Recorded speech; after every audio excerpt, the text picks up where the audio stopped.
Good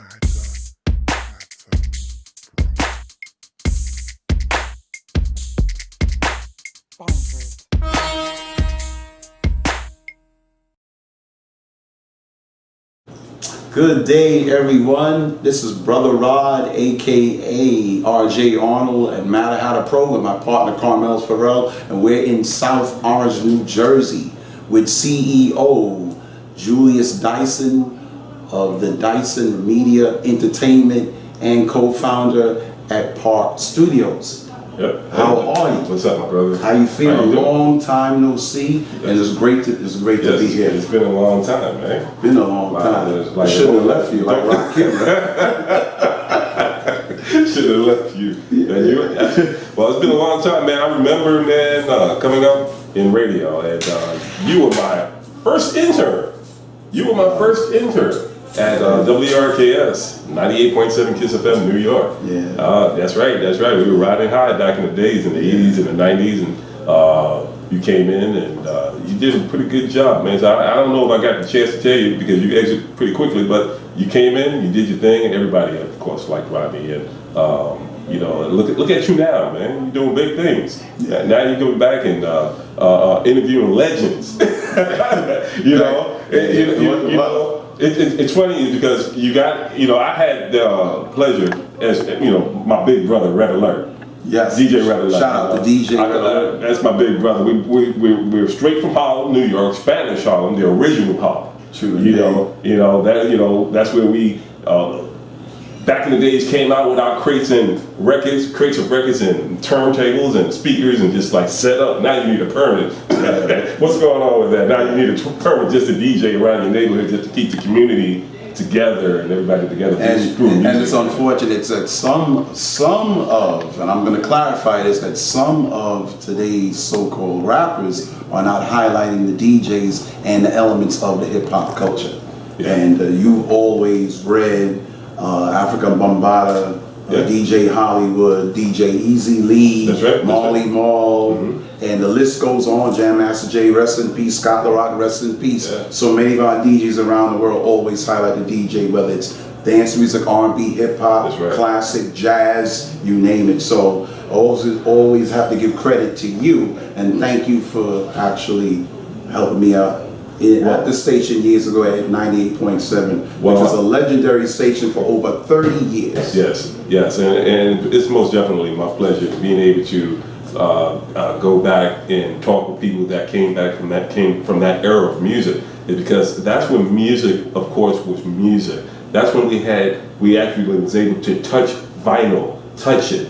You know, it's not like a wave of digital. We was able to touch the vinyl, you know, like the vinyl that's over there. We was able to touch it. And then, you know, we had cassette tapes back in the days when we had like the boom box, man. You just pop it in and it's just like playing. I remember it's like, you know, popping in a cassette tape of your favorite artist. You know, now everything is digital and everything is social media and everything. So it's not, you don't have actually, you can't touch it. You have to just like punch it up on the internet and everything. Once internet came about, it's like all hell hit loose then, because like no one sit down one-on-one like you and I doing right now. Yes. One-on-one having conversation anymore. Back in the days in the industry, we had this thing which was called Record Day. Record Day, which was on a Wednesday, where we actually would meet and greet and sit and talk with the record label, the people from the record companies that represents the record companies, such as Profile Records,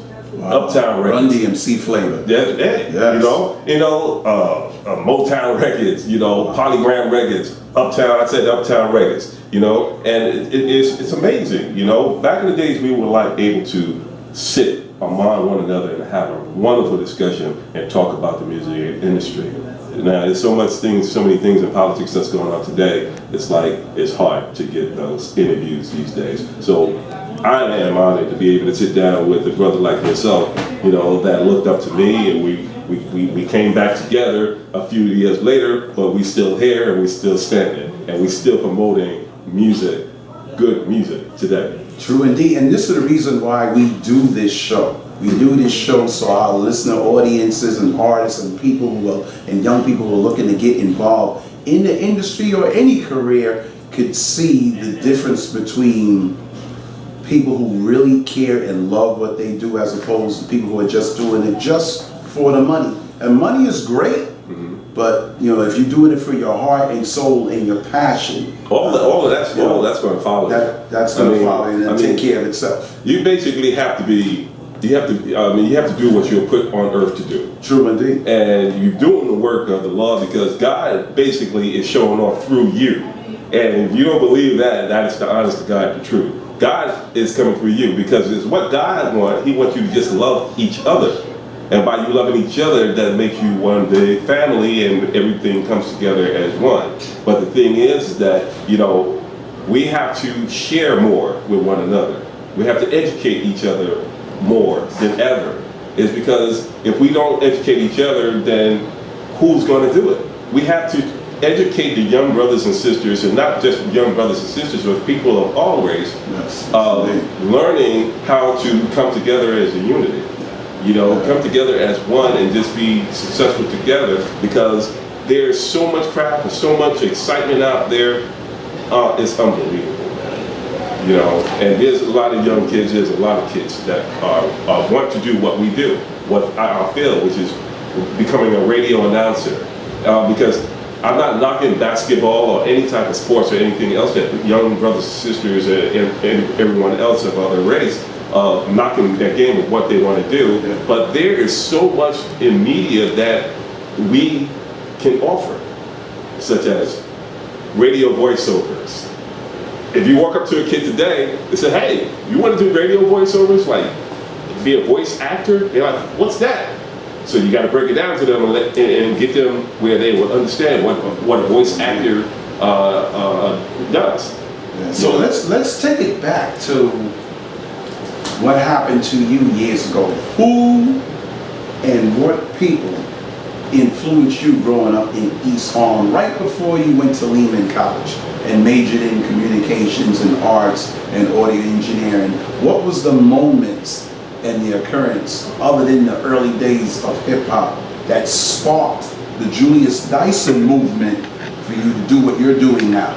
Well, I must say there's only one radio station that I came up with before I even thought about even getting into radio broadcasting, which WRKS 98.7 Kisses FM was my first and only radio job that I had started off, and I had the pleasure of working with them for a straight 10 years of working with the industry. But the radio station itself, WBLS 107.5, which is inner city broadcasting, and which is no longer inner city broadcasting, but I looked up to such program directors and on-air personalities such as Frankie Crocker, the Ken Webbs, Johnny Allen's, you know, Vaughn Harper, which is my big bro. You know, Vaughn Harper, he's amazing. And that's what made me get interested in my voice, because I was interested in doing the Quiet Storm.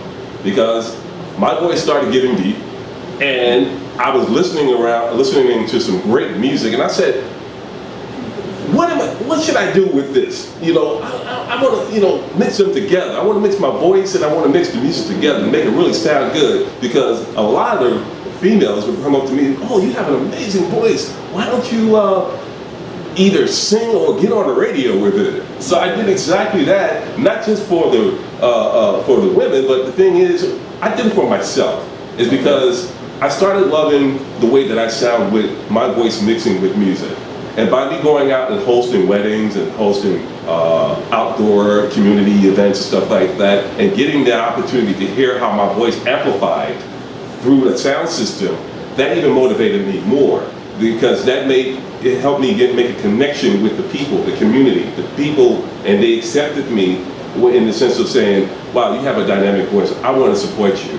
So that what made me decide to go to school to become a radio announcer, by going to ATS Broadcasting, the Queens Broadcasting. Johnny Allen had created that, the Queens Broadcasting Center. Yeah. And then you had the G. Keith Alexander, you know, that also came up with G. Keith Alexander Broadcasting School. And doesn't he teach voiceovers as well?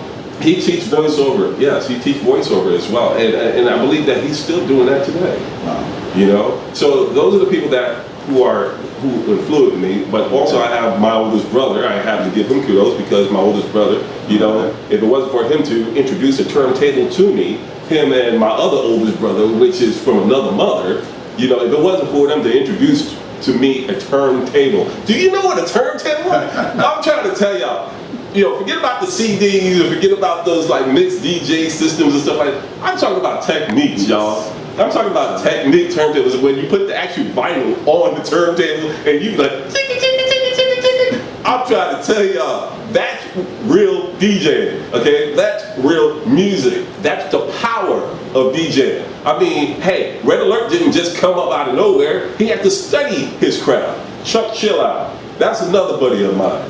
DJ Enough, which is another buddy of mine. And then you got Funk. Shout out to DJ Chuck Chill and DJ Enough. DJ and Funk Master and Funk Master and all DJs who are from the street to college radio. That's right. And who are actually going abroad and doing their own production and producing. Shout out to all hip hop, dance music. Mm-hmm. Now going back, before you was at Kiss FM, mm-hmm. Summit Broadcasting, yes. and they started 1984. Yes.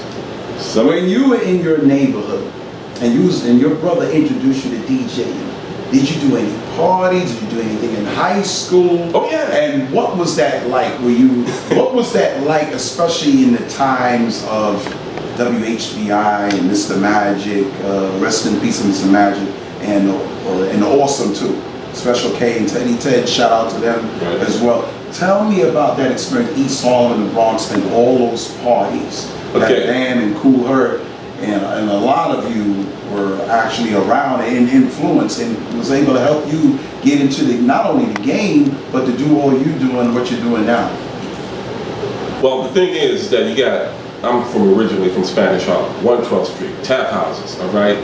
Born, bred, and you know, that's where I go back. You know, whenever I make it, they made it. you know, I made it, they made it, and you know, DJing at the parks in like around Harlem, up on 125th Street, State Office Building, around that area. Then I had the pleasure of DJing events at Columbia University, Teachers College. You know, just getting involved with the community. DJing weddings for people, that also built the name for me too.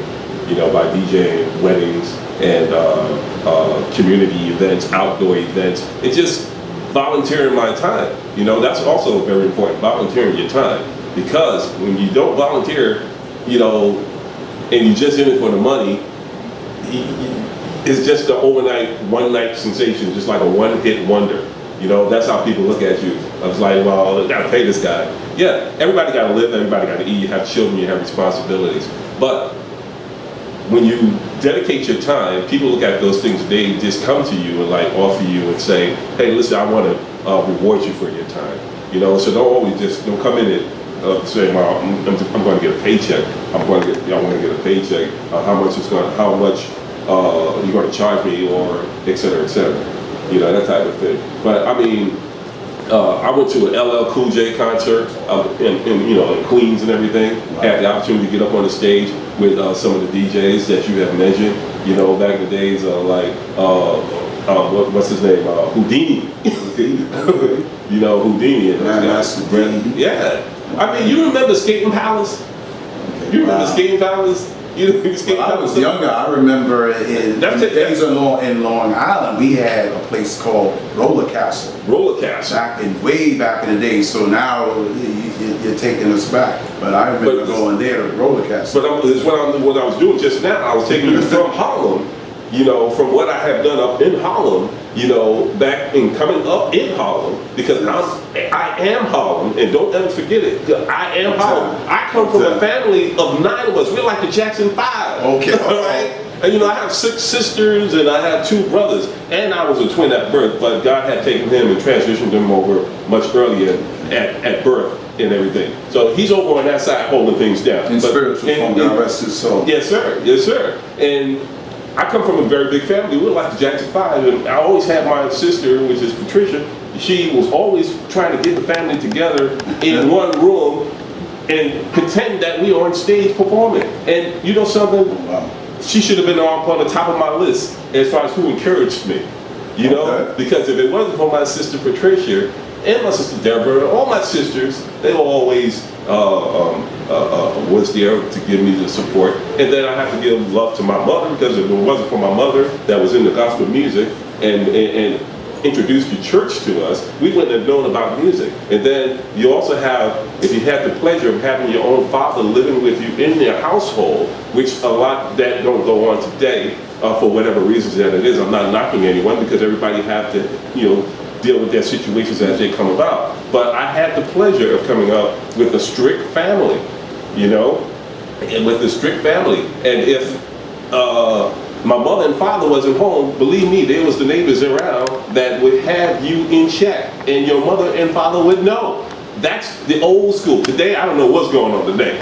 We used to have slippers coming around the corner like boomerangs, like woo, woo, woo, woo, ah, just like knock you out, go back to your mother go out and party. That type of thing. That's right.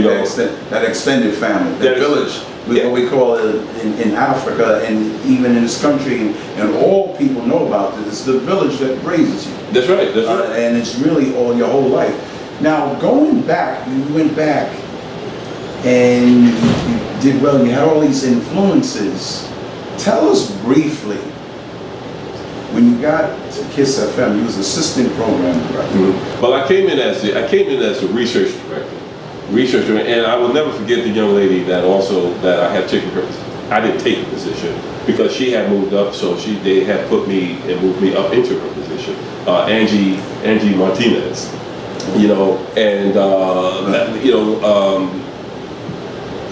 I became their research director, dealing with the focus groups. Focus groups back in the day, where you would have people from the record company bring their music over, and you would listen in a private location. They didn't even know that we were a radio station. We go to this building, and we will basically pay people just to come and rate the music for us. Basically they come and rate the music, and then we would know what music that our listeners want to hear. Okay, and this is still at the old station, 1440 Broadway. Yeah, 1440 Broadway, exactly. Yeah, look at you! Wow. 1440 Broadway, right down there on 40th Street. That's right. Up on the second floor. Yes. I had dreams about that place. That's amazing that you would say that. But yeah, and then I came up along with Tony Gray, which is the program director of KISS FM at that time. Then you had Barry Mayo, which was the general manager, but it took Barry Mayo and another Lee Simonson, and this is really going to bug them out, because I remember all of this. And if they happen to see this footage, they're going, wow, he knows all of that. He's like a walking dictionary, Yes, I know all of this, because it took a man of color, African American, Barry Mayo, to encourage someone of Caucasian to okay, we want to flip this station to WRKS. They changed the call letters and everything, because it was something else before it became WRKS. They call it, then they flipped the letters to WRKS 98.7 KISS FM, and then the rest was history. Yeah, and tell us about, remember those days when a lot of us who grew up with that station, of course, BLS, and BLS is still going on now. There was a theme, there was something that I remember, and you remember being there, the 98.7 KISS Master Mix. Oh yeah, the 98.7 KISS. Tell our listeners about the master mixes and the programming changes, because you've worked primarily in programming. Well, the master mixes was something that everyone had looked forward to every day, just about, even lunchtime, before it even went into the lunchtime hours. Because it was basically exclusively was designated just for the weekends. It was for the weekends. Everybody was looking, so they knew the weekends was here, because the master mixes would kick off on a Friday, and it would go all the way up until like mid-afternoon, probably Sunday. But the master mixes on 98.7 KISS FM, you had the Tony Humphrey Oh man, yeah. You know, he kicked things off with Zanzibar. He's a legend in Zanzibar, and club and house music. Yes. Shout out to all our house Yes. music DJs. Daryl James, James, you know, another one. You know, Daryl James is another one of those guys that he did some incredible mixes, master mixes, and then you had Red Alert. Going back to Red Alert, Red Alert, he would take the hip hop music and mix it with the classic soul and R&B. Made it sound so awesome, so amazing, you know. And that's why he's the amazing person that he is right now, as far as the legend of mixing music and making it sound so unique. And it's different from all the rest because, you know, everybody had their flavor, everybody had their mix, everybody had their flow.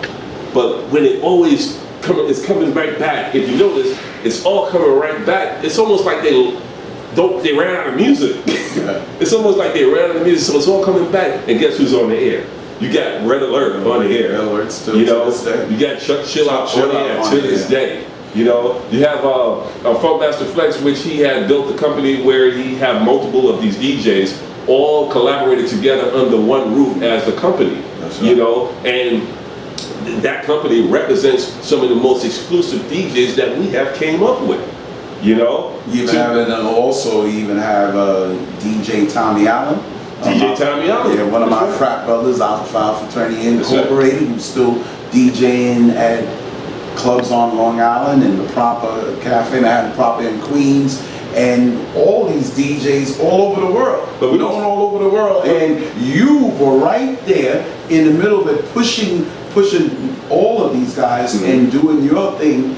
And tell us, when you were no longer in Kiss FM, how you seem to continue to grow as not only a radio personality and an engineer, but you went back to your gospel roots as a general manager of WKMB in Plainfield, New Jersey. Tell us about that experience as a general manager. Well, I had to sit back and I had to backtrack and I had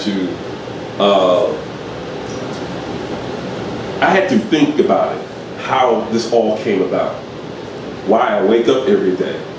And that person that helped me think about it and helped me realize how I got where I'm at is God, Father God up in heaven. And he said, well, you know something, if it's not going to be R&B soul music for right now, we're going to do it different. Okay. We're going to do it through gospel music through you.